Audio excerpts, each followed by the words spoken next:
そこで何してるんですか？もう一度聞きます。そこで何をしてるんですか？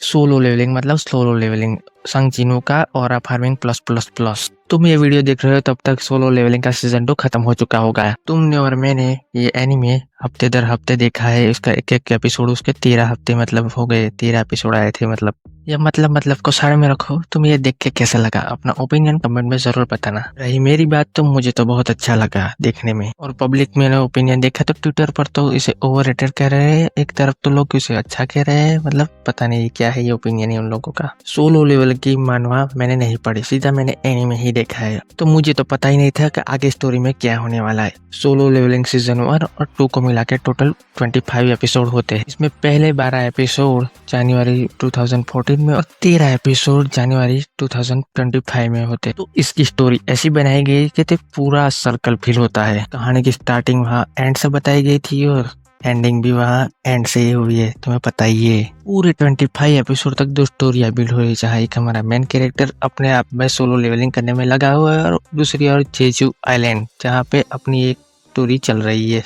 background में, back and में। And तक आते आके कौन सबसे ज्यादा पावरफुल होता है उन दोनों में क्लैश। मतलब बहुत मजा आता है ये देख के कि हमारे प्रोटैगनिस्ट और एंटागनिस्ट की पावर सेम है। संग जिनू जितनों को मारेगा उतना ही पावरफुल बनता जाएगा, उसकी शैडोज को करके वहाँ एंड किंग बेरू जितनों को मारेगा उतना वो पावरफुल बनता जाएगा। मतलब क्रेजी। एंड किंग बेरू ने 3-4 महीने में अपना और फार्मिंग प्लस प्लस प्लस करता गया और संग जिनू तो तेल लगी थी तुम्हें और मुझे पता ही है। मैंने ट्विटर पर देखा था कि सोलो लेवलिंग के फैंस बोल रहे थे कि मानवा से उन लोगों ने काफी कुछ एनीमे में चेंजेस किए। वो लोग मानवा से कॉपी तो नहीं बनाएंगे पर थोड़ा अपना टेक लेंगे, पर मुझे तो इतना फर्क नहीं पड़ा क्योंकि मैंने मानवा पढ़ी ही नहीं। एनीमे के देख के मुझे तो लगा कि सोलो लेवलिंग की स्टोरी काफी स्ट्रेट फॉरवर्ड चलती है। संग जिनू जिस भी डंजन में गया वो अलग ही लेवल पर चलता है। मतलब इंसानों की रीडिंग ही गलत निकल जाती है कि ये डंजन ऐसे कैसे हो गया।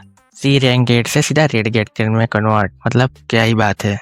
जहाँ संग जिनू जो यहाँ कुछ चीजें करनी होती है, जहाँ डंजन में बहुत हैवी फाइट, बहुत मतलब जहाँ सोचा नहीं उससे भी बड़ा एनिमी आ जाएगा सामने, अपने से ऊपर रैंक वालों को भाव भी नहीं देना। फिलहाल एनिमी की स्टोरी में वो सबसे आगे है। सोलो लेवलिंग सीजन 1 में संग जिनू की स्टोरी ई रैंक हंटर से S+ रैंक हंटर बनने की स्टोरी होती है। सीजन 1 में स्टार्टिंग के एपिसोड में उसकी मौत होने वाली थी और वह कहाँ से बचा था, वहां से लेकर स्टोरी उसकी और farming plus plus plus season 2 तक चलती है। और सीजन 1 की एंडिंग में इंग्लिश के साथ फाइट करके वहां दूसरी स्टोरी बिल्डअप करके एंडिंग हो जाती है। सोलो लेवलिंग सीजन 2 के तो 2 एपिसोड की तो इन लोगों ने मूवी बनाई थी, काफी अच्छी थी और काफी चली भी थी।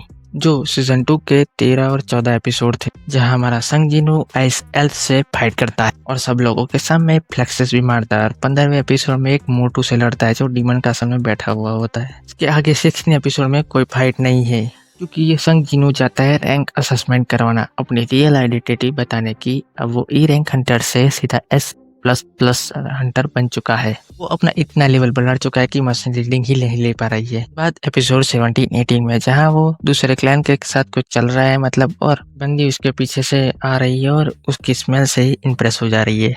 और जो जापानीज लैंग्वेज में वो पीछे से बोलती है वो सुनने में बहुत अच्छा लगता है। मैंने इंट्रो में भी यूज किया है। और ये हॉक्स वाला गेट जहाँ पे संग जिनू सबको अकेले मारता है, इसका भी बिल्डअप बहुत हाइप चला था। मतलब बहुत मजा आ गया था देख के। बाद भी फाइट्स मुझे काफी ज्यादा इंटरेस्टिंग लगी। तुम्हें पता है एंड किंग बेरू और ह्यूमन किंग संग जिनू, जब पूरी दुनिया के सामने उसकी आइडेंटिटी रिवील होती है कि वो S+ रैंक है, तब मुझे बहुत मजा आ गया था। अब इसके एनिमेशन की बात करें तो एनिमेशन तो मुझे तो टॉप नॉच लगा, पर ट्विटर पर लोग कह रहे थे कि इसके मानवा के लेवल को टच नहीं कर पाए। वैसे उसकी मानवा मैंने पढ़ी तो नहीं, उसके खोल के देखी है, पर उसका लेवल सही में बहुत हाई है। जैसे मैंने कुछ सीन्स देखे जहाँ एनिमे और मानवा से कंपैरिजन हो रहे हो, वहाँ पे अलग ही डिफरेंस आ रहा है। भले ही जो भी कहो, पर मानवा का डिफरेंस वाला और चैट फार्मिंग लगता है। दूसरी बात करें तो संग जिनू और उसके माँ के बारे में, जहाँ संग जिनू सब कुछ कर रहा था अपने मदर के इलाज के लिए, जहाँ वो खुद को एक रीजन मानता है अपनी माँ के बीमारी का। तो सीजन 2 में ये मोमेंट आता है, अपनी माँ को ठीक कर लिया। ये मोमेंट भी बहुत अच्छा था, जहाँ संग जिनू का थोड़ा इमोशन हमें देखने को मिला अपने माँ के प्रति। संग जिनू की होने वाली बीबी चा एन,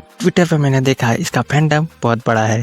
संग जिनू ने इसको इम्प्रेस कैसे किया, संग जिनू की स्मेल पसंद आ गया और बस साइड में से निकल गया, ये इम्प्रेस हो गई। और सीजन के एंड में बोलती भी है I want to catch up to him. पर इस शो का नाम है सोलो लेवलिंग, यहाँ एक ही मेन कैरेक्टर है। थोड़ी सी लव स्टोरी बताई तो अच्छा लगा, नहीं तो फाइट्स ही है और इसकी फाइट्स काफी अच्छी है, देखने में मजा आ जाता है। तो सीजन 1 तो मैंने बिंज वॉच किया था, पर इसका सीजन 2 तो हर हफ्ते दर हफ्ते देखा है मैंने। इसका एपिसोड कब आएगा इसका वेट किया है मैंने। चाहे संग जिन और पेरू की फाइट, चाहे ये फाइट कब से टीज किए जा रही थी, और जब आई तो इतनी मुझे फास्ट पेसिंग लगती। दर हफ्ते खाते खाते देख रहा था ना, तो पहली बात है। और इस फाइट के लिए मैंने वो भी हटा दिया और वो ध्यान से देखने लगा कि क्या ही चल रहा है फाइट में, मतलब क्या होता है।